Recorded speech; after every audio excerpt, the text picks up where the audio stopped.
자, 안녕하세요. 지난 시간에 의해서 기이편 백제 무왕과 관련된 이야기 마저 해드리도록 할게요. 백제 마지막 이야기, 뭐 별 얘기는 없습니다. 백제 무왕이 얼마나 이렇게 전투나 이런 거를 많이 했으면 무왕이라는 시호를 받았겠나라는 정도 생각을 해볼 수 있고, 그리고 왜 무왕은 앉아있지 못하고 계속 전쟁을 해야 됐는가? 그거는 왕위 정통성의 문제를 극복하기 위해서 라고 보시면 되고, 그리고 얼마 전에 제가 이런 영상들을 보니까 측천무나 이런 사람들이 정치를 잘못했다 이렇게 말하는 사람들이 있더라고요. 정치 되게 잘했습니다. 왕위 계승에 정당성이 없는 사람이 왕이 됐을 때 굉장히 열심히 합니다. 왜? 여차하면 되치기 당합니다. 그래서 죽자고 하는 겁니다. 왜? 안 죽으려고. 안 죽으려고. 그래서 당세종 이세민 같은 경우도 굉장히 정치를 잘했고요. 자기 현무변에서 이건성을 죽였죠. 직접 죽였죠. 그렇게 해서 왕이 되고 황제가 되고 난 뒤에 정치 굉장히 잘했고요. 측천무 굉장히 정치 잘했어요. 그게 당나라가 이렇게 떡상하게 되는 이유죠. 그리고 그렇게 당나라가 떡상한 게 우리한테는 엄청난 비극으로 다가오게 됩니다. 이유는 뭐냐? 한쪽이 팽창해 버리니까 옆에 쪽이 영향을 당연히 받게 되겠죠. 일본이 한번 떡상할 때 우리도 올라온 거예요. 그 일본 또 옆에 이렇게 약간 이렇게 한 달이 걸쳐가지고 쭉 올라왔고, 중국이 올라올 때 또 이쪽 좀 걸쳐보고, 주변 나라 중에 몇 나라만 더 있으면 몰라 뭐 또 없네 이제. 그렇게 됐네. 그러니까 사실은 우리가 70년대부터 경제 성장을 할 수 있었던 이유가 그 두 나라와 관련되는 거예요. 우리가 잘한 것도 있지만 옆에서 막 뛰니까 이렇게 그냥 이렇게 숟가락 좀 얹으면 될까요? 이래가지고 숟가락 얹었더니 이거 괜찮아. 그 부분이 분명히 있는 거예요. 그러니까 우리 잘한 것도 있고 플러스 알파로 주변이 좀 좋았지. 그리고 지금은 그런 부분들이 좀 무너지니까 힘들어지고, 그리고 내부적으로는 이제 인구 문제가 벌어졌고, 그래서 주변 나라가 팽창하면 위협을 느끼게 되는 거는 뭐 당연한 거고, 그러면 꼭 안 좋은 거냐? 꼭 그런 것도 아니에요. 그게 나중에 이제 통일신라가 경주가 뭐 100만 인구의 도시에다가 전 세계 10대 도시에 어쩌고 말을 하는 이유가 당나라 버프를 또 받은 거죠. 당나라가 전 세계 최강 국가로다가 떡상을 하고 장안과 그 수도권 인구가 200만을 찍어버리니까 우리도 그럼 난가 이제 이렇게 가는 거거든요. 그래서 장단점이 있어. 근데 하나의 단일 세력으로 굉장히 팽창하게 되면 주변 나라가 1차적으로 전쟁의 위협에 직면하게 되고, 그게 이제 십자 전쟁이 벌어지는 이유죠. 십자 전쟁. 그래서 십자 전쟁, 당과 신라, 그 다음에 고구려, 백제, 왜?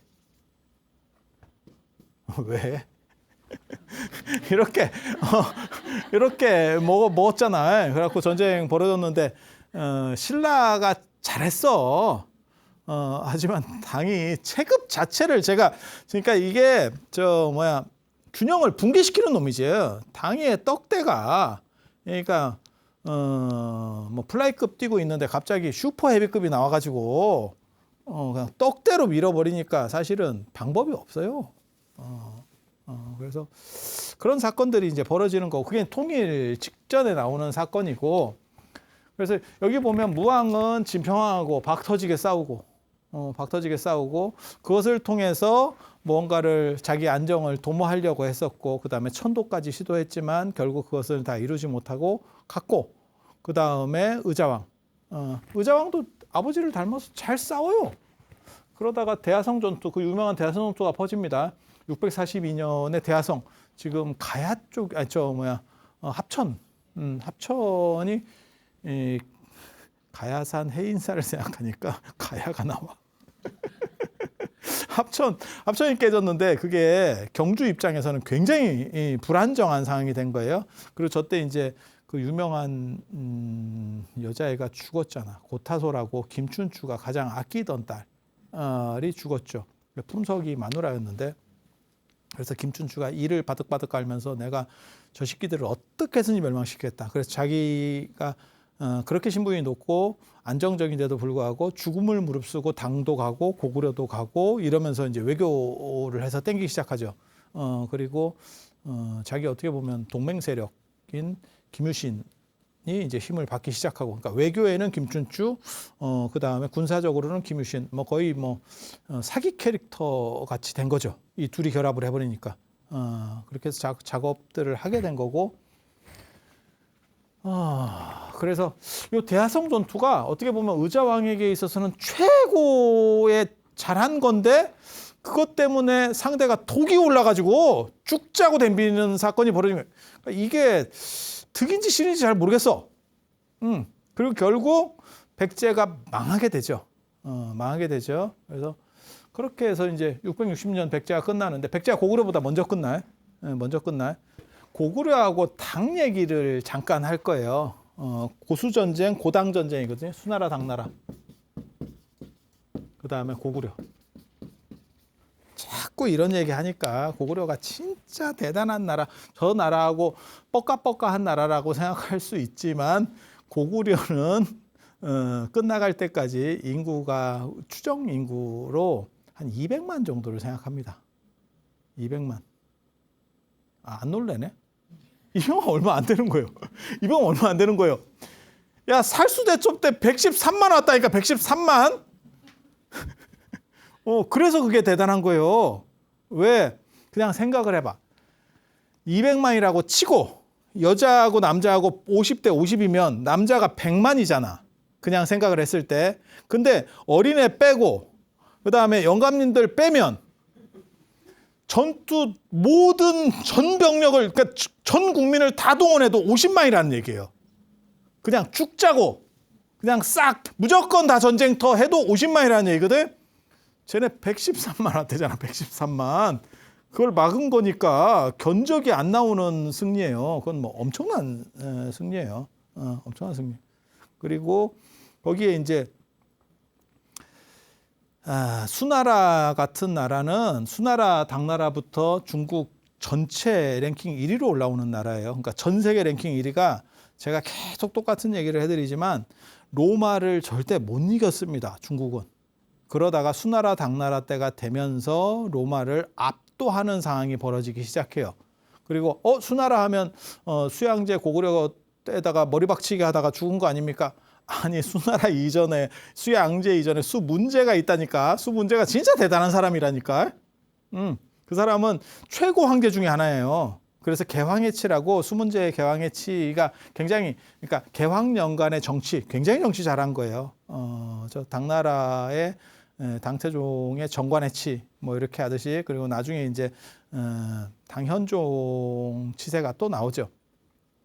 뭐 이렇게. 그래서 그때가 이제 굉장히 좋은 시절들이 쭉 벌어지는데, 수양제 입장에서는 왜 고구려를 공격하는 거냐면 조금 기분이가 안 좋지. 좀 깐족거리는 거 있어요. 잘 기어야 되는데 내가 센 놈이 들어왔는데 네가 좀 알아서 기면 안 되겠니? 그랬더니 고구려 입장에서는 먼 거야, 거리가. 그러니까 설마 오겠어? 이러면서 네가 어쩔 건데를 시전합니다. 기분이 또 안 좋지. 그리고 이게 통일을 하면 뭘 해야 되냐면 포로들이 많기 때문에 어딘가 갖다 들이박아서 죽이거나 대규모 토목공사를 해야 돼요. 그걸 풀어주면 안 돼.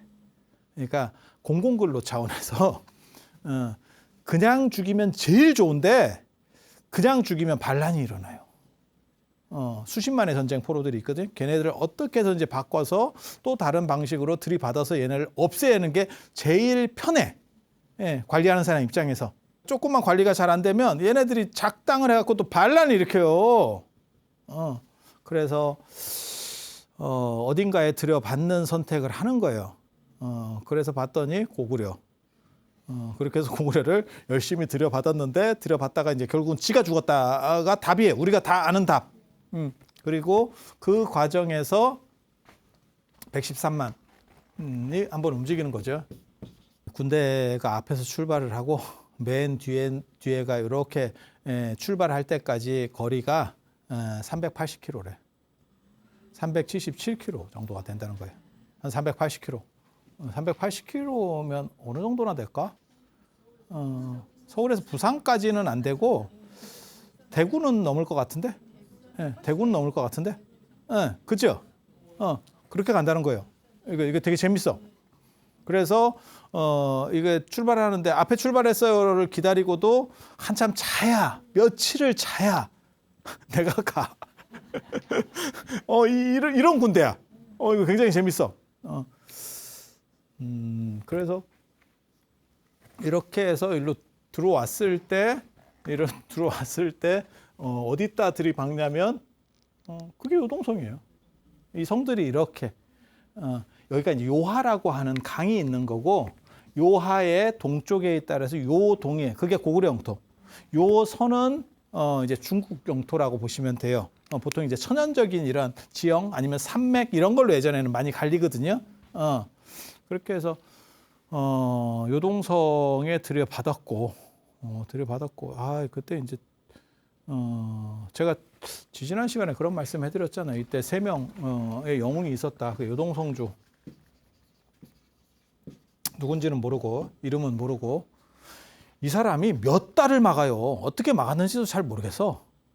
성이 함락이 안 되고 113만이 왔는데 몇 달을 막아. 그리고 몇 달을 막는데 언제나 고구려는 똑같은 저놈의 전술을 쓰거든. 그게 청야전술이라고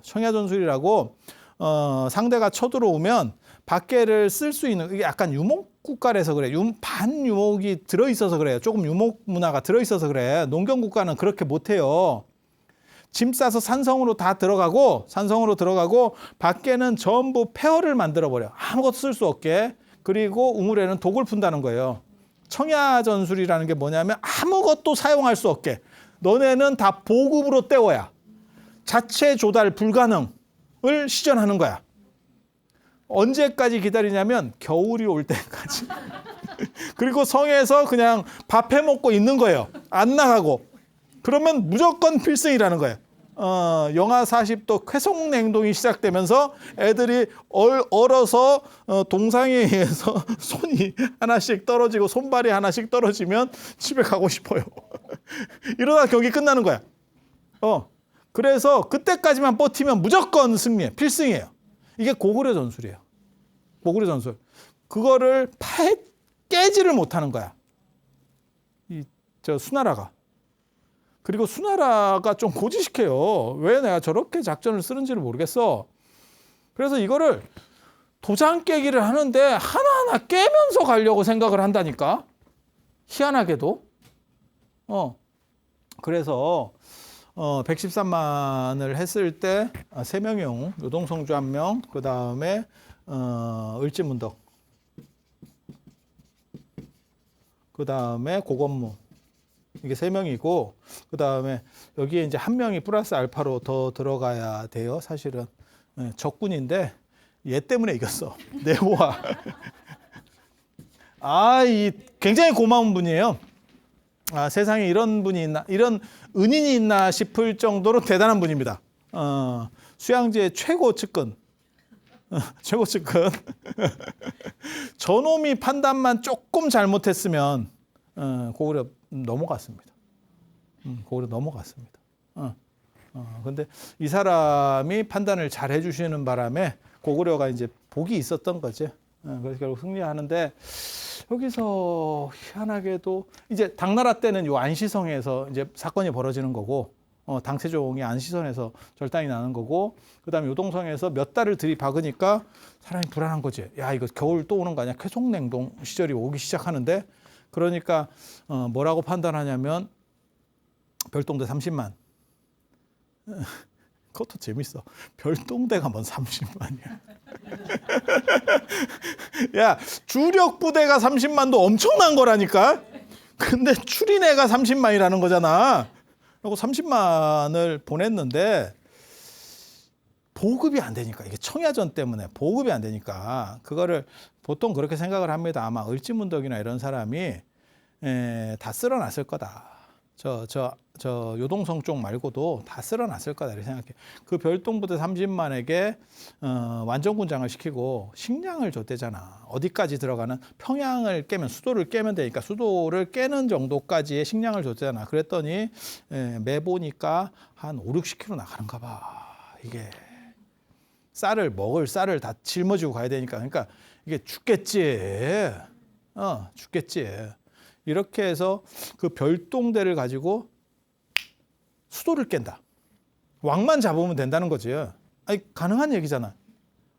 그러니까 이게 똑같은 생각을 하는 거예요. 전쟁에서 그냥 밑에를 치고 쭉 갈 거냐, 안 그러면 그냥 바람같이 가서. 근데 그 방식이 제가 보기에는 맞는 거예요. 그래서 여기서 들이받다가 30만의 별동대로 평양으로 내려가는 거고, 이거를 아마 을지문덕이 어느 정도 이상은 여기를 또 깨끗이 청소를 해놨을 거다. 그런데 한 50km 들고 가려니까 너무 힘드니까 자꾸 쌀을 버렸대. 이 미친놈들이. 이 얘기는 뭐냐면 쌀을 버리면 무슨 일이 벌어지냐. 가서 딱 한타 싸움만 할 수 있는 거야. 그 한타 싸움에서 지면 문제는 굶어 죽어. 이건 굶어. 거의 신립의 탄금대 전투지. 배수진, 발상은 좋아. 근데 신립 얘기할 때도 여러 가지 얘기들이 있어요. 저게 미친 짓이냐라고 비판하는 사람도 있는가 하면 그때 너무 오합지졸이라서 도망가게 냅두면 감당이 안 된다는. 그래서 도망 못 가게 아예 배수진을 쳤다는 거예요. 도망가면 죽게. 왜냐하면 이게 지정신이 아니고 다 튈 생각만 하고 있으니까. 제가 얘기했잖아. 이 군대를 소집을 했더니 칼을 들고 온 게 아니고 붓을 들고 와갖고 저 전쟁터 왔는데요. 저 징병됐는데요. 이러고 어때잖아. 그러니까 이거를 군인들하고 부딪히면 이게 다 산지사방으로 다 찢어지겠다. 그러니까 아예 못 도망가게 뒤에다가 물을 놔가지고 너 가면 죽는다. 라는 걸 보여줬는데 가서 죽은 게 아니고 그냥 몰살로. 야, 역사는 참 너무 슬픈 거죠. 너무 비극적인 거야. 진짜 나온다니까. 붙들고 왔대. 붙들고. 징병됐는데 붙들고 와. 대장군도 방법이 없어. 그 장군이 뭐 방법이 없어. 그리고 그걸 뭐 조련해야 되고 시간이 안 되잖아. 그래서 그랬다는 얘기도 있고 뭐 여러 가지 썰들이 있어요. 뭐 그렇다 치고. 그렇게 해서 아마 청야전으로 이거를 다 쓸어놨을 거라고 생각하고, 근데 얘네가 믿었던 게 뭐냐면 이 네호아예요. 네호아 기가 막힌 사람이에요. 네호아가 수군 4만. 수군 4만 진짜 대단한 거예요. 별동대 30만만 대단한 거 아니고 수군 4만 대단한 거다. 그러니까 뭐하고 똑같은 거냐면 뭐 육군이 50만이에요. 이거보다 공군 5만 이러면 그게 훨씬 센 겁니다. 훨씬 센 겁니다. 그렇게 해서 수군 4만으로 뭘 하려고 했냐면 옆으로 치고도 인천 상륙작전이에요. 대동강 상륙작전. 이걸 여기서 이렇게 갔는지 여기서 이렇게 갔는지는 잘 모르겠어. 그런데 여기로 가가지고 걔네가 대동강으로 물줄기를 타고 들어가서 평양에서 조우를 해서 밥을 주겠다는 거죠. 먹을 거를 주면 30만의 전투력이 그대로 유지되는 거죠. 그리고 아마 우중문 우문술도 그걸 약을 팔았을 거예요. 네가 가기만 하면 저쪽에 보급 들어와 있다. 이렇게 해서 했는데, 그리고 그게 기가 막히게 맞았던 전술이에요. 그래서 네호아가 대동강에 먼저 들어온 거예요. 근데 당연히 먼저 들어와야지. 먼저 들어와서 딱 해놓고 기점을 하고 쌀도 내려야 되고 뭐 할 거 아니에요. 먹을 거를, 식량을 해야 될 거 아니에요. 거기서 고건무랑 만나게 되는 거예요. 고건무랑. 근데 고건무가 그러고 보면 그 다 비슷하다. 고구려 사람들. 양만춘 얘기 나올 때도 아니 그런 얘기 나오잖아. 을지문덕 얘기 나올 때도 전쟁의 공로가 혁혁하니까 이 정도 했으면 물러가면 안 되겠냐 이렇게 살살 약 올리잖아요. 근데 고건무도 저 네오아 수군은 육군 전투에서 약해요. 이순신 장군이 육지로 나왔다고 생각을 해봐. 걔네 데리고 배 타던 애들 데리고 그게 안 되잖아. 그냥 생각해봐도. 근데 군대는 많은 거지 생각보다. 그러니까 그렇게 하고 네오와가 이제 자기가 위치가 있으니까 이러고 원래는 했는데 고건무가 자꾸 이렇게 이렇게 공격을 하는데 자기가 이렇게 반응을 보이면 이기는 거예요. 이게 일부러 그런 거라니까 사실은. 그래갖고 난가? 보급부대가 왜 그 생각을 해? 그래가지고 한번 찌르니까 저쪽 도망가고 하니까 도망가고 이래서 평양성에 들어갔다는 거예요. 그냥 쌀이나 내리고 있지. 그럼 전투병이 와서 전쟁을 할 건데 수군이 배나 타고 수송이나 하면 될 건데 이게 무슨. 그리고 저게 평양성에 들어가서 시가전이 벌어지는데 도망가요. 고건무가 참 그러고 보면 저 사람이 뭔가 있어. 그 대신에 이제 백성들은 난리가 났지. 그게 뭘 의미하는지 아세요? 군대가 들어갔다? 그러면 보통 그렇게 합니다. 보통 저 성을 함락하라 라고 하고 성을 함락하면 보상을 걸어요. 그러니까 요즘으로 말하면 그거지. 유튜브 100만 조회수 나오면 제가 머리 밀겠습니다. 우리는 남발해도 돼. 뭐 그런 거. 그게 뭐냐면 성을 함락하면 뭐 일주일간 자유. 그게 노략질하고 별짓이 다 일어난다는 거예요. 뭔 뜻인지 아세요? 그 엄청난 사건이거든. 근데 그걸 안 걸면 얘네들이 죽자고 안 해요. 그래서 그런 얘기 있잖아. 왜 성을 공격한다라고 하는 게 굉장히 위험한 일이거든. 그런데 왜 영화나 이런 데 보면 막 그 사다리 올라가다가 자빠지고 떨어지고 막 이렇게 걔네는 그게 죽을지 몰라서 가나? 보상이 있는 거예요. 보상이. 엄청난 보상을 배팅으로 걸어버리는 거예요. 그러면 신분이 높은 사람은 거기에 움직이지 않아. 근데 신분이 낮고 별게 없는 사람은 이거 한타로 내가 역전시키겠다는 인생 역전을 거는 거예요. 배팅 코인보다 더 큰데 한번 거는 거지. 목숨을 거는 거지. 그렇게 해서 성 위에 올라가면 뭐 벼슬을 어느 정도 이상 쫙 줄게. 이제 이렇게 하는 거예요. 그 다음에 노략질 자유를 주는데 별 문제들이 다 일어난다는 거거든. 그렇게 해서 평양성에 들어와서 그 풀어버린 거예요, 군대를. 내가 보기에는 이게 너무 지금 그러니까 연전연승으로 수군이 왔다가 평양성에 들어와서 며칠 동안 자 너네 하고 싶은 대로 다 하세요. 그리고 그런 식으로 최근에 있었던 사건이 있었죠. 남경 대학살이라고 그런 비슷한 사건이에요. 엄청난. 그러니까 여러분이 상상하는 거의 모든 잔인한 일이 다 벌어져 패키지로. 그거를 평양 시민들이 이제 몸빵으로 막았겠지. 그렇게 해서 군대가 한번 이렇게 쫙 풀어지니까 군대는 대오거든요. 대오. 고건무가 절에 숨어 있다가 자기 군대 얼마도 아닌 것 같아. 뭐 500 얘기가 나오는데 설마 500은 아니었겠지. 그래봐야 몇 천도 안 되는 것 같아. 근데 그걸로다가 잡아가기 시작합니다. 그래서 저거를 끝냈어요. 네오와의 사만이 끝났습니다. 밥차가 미리 와 있어야 되는데 밥차 날라갔습니다. 그러니까 30만이 왔는데 나 밥 있는 줄 알고 쌀 다 버렸는데요. 야, 그러니까 우중문 우문술 입장에서는 이게 뭔가요? 라는 생각을 하게 되고 퇴각하게 될 방법이 없어요. 먹을 게 없는데 뭐. 그래서 저게 네오와 실책이에요. 사실은 네오와가 우문술 우중문보다 훨씬 더 큰 실책을 범한 거예요. 그렇게 해서 그런데도 불구하고 네오와는 또 잘 살아남고 다음 전쟁에도 사령관으로 또 옵니다. 인생 하여간 재밌는 분이에요. 이렇게도 살 수 있구나. 제가 보기에는 저 113만이 망하게 되는 이유가 30만 별동대가 30만이지만 30만 5천인가 나오는데 나중에 2,700명 돌아갔다. 이거 우리 국사 시간에 배웠잖아. 그게 중국 사서에 나오는데 그리고 그게 진짜 그런지 뭐 잘 모르겠어요. 왜냐하면 그게 수나라 역사가 아니고 당나라 쪽에서 쓰는 기록들이기 때문에 정확한지는 잘 모르겠어요. 왜냐하면 앞에 왕조를 까거든. 예. 그러니까 중국끼리 쓰면 약간 이렇게 해서 무마시키려고 하는 부분도 있고, 그 다음에 앞에 왕조는 무조건 까야 뒤에 왕조의 정당성을 받는 부분도 있거든요. 그래서 그게 좀 애매해요.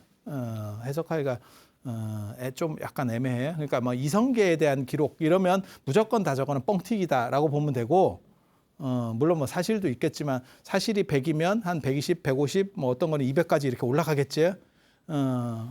그래서 그런 식으로 볼 수 있는데, 요거는 수나라가 그 다음에 바로 망하고 당나라가 들어서고 당나라가 그걸 정리를 해줬기 때문에 그냥 있는 대로 적었을 수도 있고, 안 그러면 더 부풀려서 더 안 좋게 적었을 수도 있고, 그래야 자기네 왕조의 당위성을 주장할 수 있기 때문에. 그래서 모르겠어요. 정확하게 모르겠는데 아무튼 절단 난 거잖아. 그래서 그 청천강에서 살수, 청천강으로 보통 봅니다. 그걸 뭘 막았다 하는데 뭘 막았는지도 모르겠고, 댐 작전, 수공 작전. 이해하기 상당히 어려운 작전이에요. 강을 막고 물을 터서 30만 별동대를 절단냈다. 그거 불가능한 얘기입니다. 아무리 도망가는 상황이라도 군대는 척후가 있다니까. 그래서 그냥 이렇게 우리 소풍 가듯이 어쩌고저쩌고 가다가 물 이래갖고 야, 그건 아니야. 그게 뭔가가 스토리는 분명히 있었을 거야. 그러니까 굶주린 상황에서 도망가다가 강을 건너게 되면 갑옷이나 이런 게 다 젖어요. 그래서 동작이 느려지고, 언제나 전술에서 늘상 나오는 게 전쟁 병법서나 이런 게 나올 때 강을 건널 때 공격하라는 거거든. 그러면 양쪽이 쪼개지고. 생각을 해봐. 그냥 지휘가 힘들지. 강 양쪽에서 지휘한다는 게 쉽지가 않잖아. 그리고 이게 옷이 다 젖으면 아무래도 이게 빠릇빠릇하게 못 움직이지. 네. 그래서 그런 것들이 복합적으로 작용했을 거라는 생각은 분명히 하는데, 물막이로 해가지고 물을 올렸더니 쏴! 이런 거 믿으면 약간 아직도 여러분이 천진한 겁니다. 그렇게는 안 돼. 야, 그거 전쟁을 너무 우습게 보는 거야. 군대 가본 남자면 가능한가 이 생각을 해야 돼. 여자분들은 몰라. 그냥 그러니까 그게 중심 메인 그 어떻게 보면 살수랑 관련돼서 메인으로 대규모 학살이 벌어지고, 그걸로 인해서 산지사방 도망간 거는 맞는 것 같아. 근데 단순히 물막이로 해가지고 물 트고 댐 터뜨려서 한꺼번에 싹 했어요. 그리고 댐을 그렇게 막을 수도 없고, 그리고 그런 거 크게 뭐 공사하고 있으면 애들이 지나가다가 보지. 30만 명이 무슨 뭐 얘네는 장님이야? 그래서 아니 척후를 다 돌린다니까. 이게 상식으로 생각을 해봐. 30만이 움직이고 군대고 쳐들어왔는데 주변에 그걸 안 돌릴 것 같아요. 계속 항공모함 움직이면 옆에 호위 그 배들 돌아가듯이 돌아가고 있는 거예요. 계속. 그래서 결국은 그러니까는 을지문덕만 이름을 남게 되는 재밌는 사건이에요. 그러니까 요동성주가 힘을 빼고 고건무가 최대 공신은 내호화입니다. 우리 내호화 선생께서 수군이면 지자리나 지키지 뭐 한다고 나대가지고 생각은 그거였을 거예요. 경쟁자들이니까, 같은 장군이니까 경쟁자들이니까 내가 수도를 점령해서 내가 끝냈어요 라고 하면 한 단계 위로 확 올라가는 거지. 그걸 하려고 했다가 113만이 골로 갔으니까. 그리고 결국은 을지문덕한테 전부. 근데 을지문덕도 참 또 좀 이상하긴 합니다. 그러니까 미스테리가 되게 많은데, 요동성주가 이렇게 대단한데도 이게 누군지도 잘 모르고 뭐 그건 그럴 수 있다 치고, 을지문덕이 그 뒤로 별게 없어요. 보통 저 정도를 했으면 강력한 군벌로다가 이렇게 치고 올라왔을 것 같지 않아? 그런데 이게 또 그러면 누군가에서 제거됐나? 뭐 또 생각을 또 해봐야 돼. 그리고 고건무는 결국 어떻게 되냐? 왕이 됐죠. 왕이 됐죠. 그게 여기서 나오는 영양 다음에 영유왕 왕이 된 거죠. 그리고 한 40년, 44년이나 24년이나 저렇게 왕위에 있었고 굉장히 잘 된 거죠. 그러니까 고건무는 어떻게 보면 이 상황에서 광해군 같은 역할을 한 거라니까요. 결국은 왕이 제 역할을 못했을 때, 영양왕이 제 역할을 못했을 때 왕의 동생으로서 그것들을 다 이렇게 정리를 해서 그 힘으로다가 왕에 올랐고, 그런데 갑자기 또 영계소문한테 토막 살해를 당하고 이게 좀 아무튼 재밌어. 그러면 이렇게 어려운 고구려를 어떻게 쉽게 말해서 나중에 당태종 이세민이 직접 군대를 끌고 오거든요. 얼마를 끌고 왔는지 정확하게 모릅니다. 한 50만 이상은 끌고 왔다고 저는 생각을 하고 실제로 군대는 얼마 안 되는 걸로 나와. 근데 저거는 축소시킨 겁니다. 당나라 역사서 입장에서 축소를 시키는 거예요. 왜? 당태종이 진 거가 쪽팔리니까.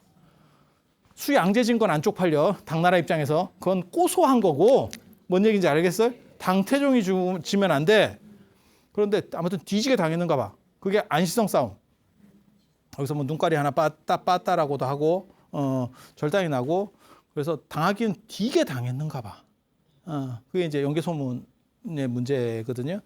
영계소문이 어떻게 보면 처리를 한 거고 그 안시성주가 뭐 누군지 잘 모르겠고 아무튼 뭐 양만춘이라고 치고 그 양만춘 이라고 하는 사람의 일차적인 공로가 있는 거고.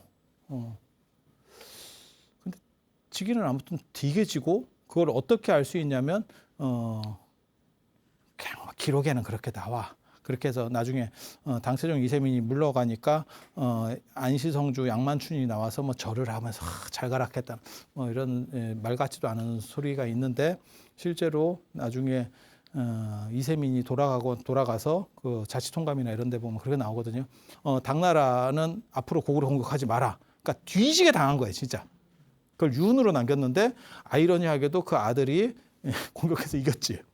근데 어떻게 이기냐면 그 전까지는 자꾸 여기다 들이박아요. 여기다 들이박아. 근데 당고조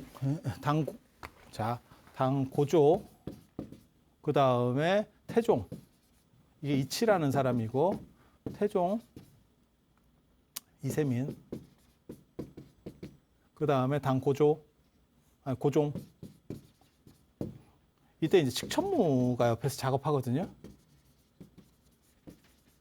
실제로 고종 치세는 거의 칙천무가 했다라고 봐도 과언이 아니에요. 고종이 몸이 아파가지고 잘 못 움직여요. 그 칙천무가 이제 하다가 나중에 그 힘이 너무 막강해지니까 황제까지 올라가는 거예요. 690년에서 705년까지 이제 황제 15년 동안 황제를 하는데 저기 작전이 바뀌어요. 하나하나 깨는 작전이 아니고 수도만 점령하는 작전으로 무조건 패스 작전으로 바뀝니다.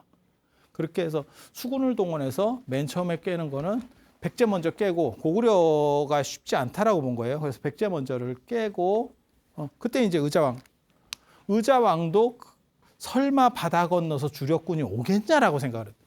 그래서 고구려가 1차로 막을 건데 전방에 고구려가 있는데 고구려 깨지고 우리한테 오겠지. 그리고 고구려가 힘 다 빼면 뭐라고 생각한 거냐면 마치 우리가 태풍 보는 거하고 똑같지. 어차피 일본 거치면서 어느 정도 힘 빠져서 오겠지.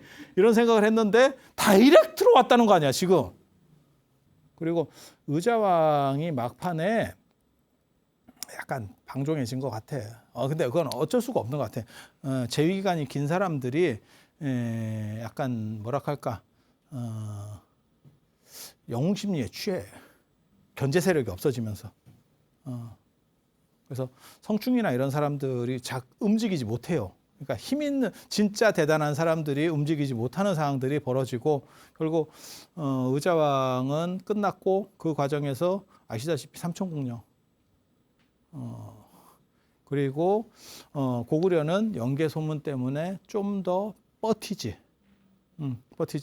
영계소문이 정치를 잘한 이유는 뭘까? 군사적으로 저렇게 잘한 이유는 뭘까? 무왕하고 똑같아요. 제대로 된 계승자가 아니죠. 대망리지인데 연개소문이 대망리지인데 왕까지는 못했죠. 근데 왕을 꼭두각시로 세워놓고 보장왕을 꼭두각시로 세워놓고 저게 이제 고건무 조카거든요. 고건무 조카거든요. 고건무를 토막을 쳐가지고 시궁창에 버렸다라고 나오거든요. 그러니까 뭔가 엄청난 정변이 일어난 것 같아요. 그리고 그 정변이 뭐라고 나오냐면 그게 고건무가 나중에 그러니까 영유왕이 친중국 노선으로 약간 이렇게 가요. 당이 너무 떠오르니까 그게 맞다라는 생각을 했던 것 같아. 수나라 때 그리고 너무 우리가 전쟁을 오래 하다 보니까 고구려 입장에서도 이미 진이 다 빠졌고 그리고 당은 이미 어느 정도 이렇게 떡상을 하는 상황이라서 저거는 수나라하고 좀 다른 것 같은데 이러면서 약간 친하려고 했었던 것 같아. 그거를 이제 수나라랑 저 당나라 때 두드려 맞았잖아, 초기에. 전쟁에서 피해를 본 사람들을 그 세력을 규합해서 뒤치기를 해가지고 반정을 일으키는 게 어떻게 보면 쿠데타를 일으키는 게 연개소문이에요. 그냥 그렇게 생각하면 돼. 그러니까 고건무는 자기가 전쟁의 영웅임에도 불구하고 시류가 바뀐 걸 보고 저기에는 부딪히면 안 될 것 같아. 방어는 하되 요거는 화해책으로 가야 된다. 지금 미국과 어떻게 보면 중국의 관계랑 비슷한 거예요. 미국이 지금 중국을 계속 두드려 패다가 조금 풀어주거든요. 그거는 자기네도 타격이 있으니까. 중국을 생각해서 풀어주는 게 아니요. 그래서 천리장성은 이걸 연결해서 만드는 게 천리장성이거든요. 천리장성은 천리장성대로 구축을 하는데 당 쪽에는 손을 내미는 거야. 이거를 이해 못하는 사람이 볼 때는 이게 미쳤나? 이 생각이 나고 그걸 구심점으로 딱 몰아서 치고 들어오는 게 연개소문입니다. 연개소문입니다. 대충 어떤 상황인지 대충은 이해가 되시죠? 정확하진 않아. 왜냐하면 기록이 너무 적어. 그런데 이런 스토리가 아니면 재위가 20년이 넘는 전쟁 영웅으로서 왕이 된 사람을 무너뜨릴 수가 없어요. 뭔가 엄청난 명분을 통해서 이게 반정 쿠데타가 일어나는 거거든요, 지금. 그리고 그게 얼마나 악이 갈렸으면 죽였으면 됐지 토막을 치냐고. 그거는 뭔가 이가 갈리는 상대 입장에서는 이가 갈리는 정도의 원한이 그러니까 우리도 그거 있잖아요. 살인 사건이 벌어지면 저게 그냥 우발적인 건가 원한인가를 볼 때 잔인성으로 보거든. 네. 그래서 이런 잔인성으로 토막을 쳐가지고 시궁창에다 버리고 야 이거는 뭔가 이렇게 뼈에 갈리는 이런 사무치는 악감정이 있었다는 얘기거든요. 그거는 저런 거예요. 그러니까 딱 광해군 정도 스토리를 이해하시면 비슷하지 않나 싶어요. 그리고 그렇게 해서 약간의 대립각을 세우게 되면 그 다음에 우리는 그 다음 역사를 알고 있죠. 광해군을 그렇게 밀어내고 인조가 들어왔지만 그 다음 결과는 뭡니까? 초토화지. 초토화지. 그래서 제가 보기에는 고건무 생각이 맞다라는 저는 생각을 하거든요. 왜? 그때 당하고 부딪히면 안 돼. 그리고 당이 선택했던 작전은 수도 공격이에요. 그거는 당 고종이라기보다는 측천무머리입니다. 측천무는 여자고 약간 이게 당신이 정상적인 사람이 아니기 때문에 그러니까 실권자가 그 당시 2명인 거예요. 당나라는 측천무라는 비선실세가 실권자인 거고 고구려는 연개소문이라는 또 비선실세야. 그러니까 정상적인 왕들이 지금 판단하는 게 아니야. 그리고 이 사람들은 뭘로 하냐면 자기가 그 위치를 유지하기 위해서는 능력으로 자기 위치를 인정받아야 돼. 그래서 머리를 굴리는 거야. 한 사람은 전체주의라고 하는 연개소문은 그걸로 이기려고 했었고 측천무는 여러 사람들을 이렇게 땡겨서 요즘으로 말하면 집단지성의 힘을 빌린 거예요. 연개소문은 황후 같은 방식을 쓴 거야. 그러니까 강력한 힘으로다가 딱 뭉쳐가지고 내 밑에 다 기어 이런 방식을 썼던 거고 측천무는 자기가 여성이고 이러다 보니까 이게 아무래도 잘 안 되고 이러니까 옆에 사람들을 참모들을 쫙 이렇게 깔아가지고 거기서 나오는 생각. 누가 이겼을 것 같아? 집단지성이 이깁니다. 한 사람이 아무리 머리가 좋고 그거는 항고주 유방하고 황후 나올 때도 그래. 황후가 역발산 기세계라고 해도 결국 유방한테 양아치 유방한테 가는 이유는 유방은 여러 사람을 떼거리로 데리고 다니면서 이렇게 하는 거고 황후는 혼자야 혼자. 그게 결국 고구려가 망할 수밖에 없는 이유라고 보시면 돼요. 그래서 결국 고구려의 700년 사직이 끝나는 그리고 그 과정에서 이제 불교적, 종교적인 혼란이 벌어진다. 그 얘기를 다음 시간에 보덕황화상의 비례방장, 열반종의 시조이기도 한 어떻게 보면 열반경을 중심으로 해서 불교를 펼쳤었던 그 양반이 비례방장, 방장은 주지실이에요. 주지실을 하늘로 날려가지고 전라도의 완산주, 전주로다가 이게 뭔가요? 라는 생각이 또 들지. 왜 하필 그때는 또 백제도 이미 끝장난 상황인데 거기로 갈까? 그 얘기는 뭐냐? 그래도 고구려보다 나았었던 것 같다. 뭔가 엄청난 스토리가 또 있겠다라는 생각을 추정해 볼 수 있죠. 그 얘기를 제가 다음 시간에 해드릴 수 있도록 그렇게 하겠습니다. 자, 들어서 감사합니다.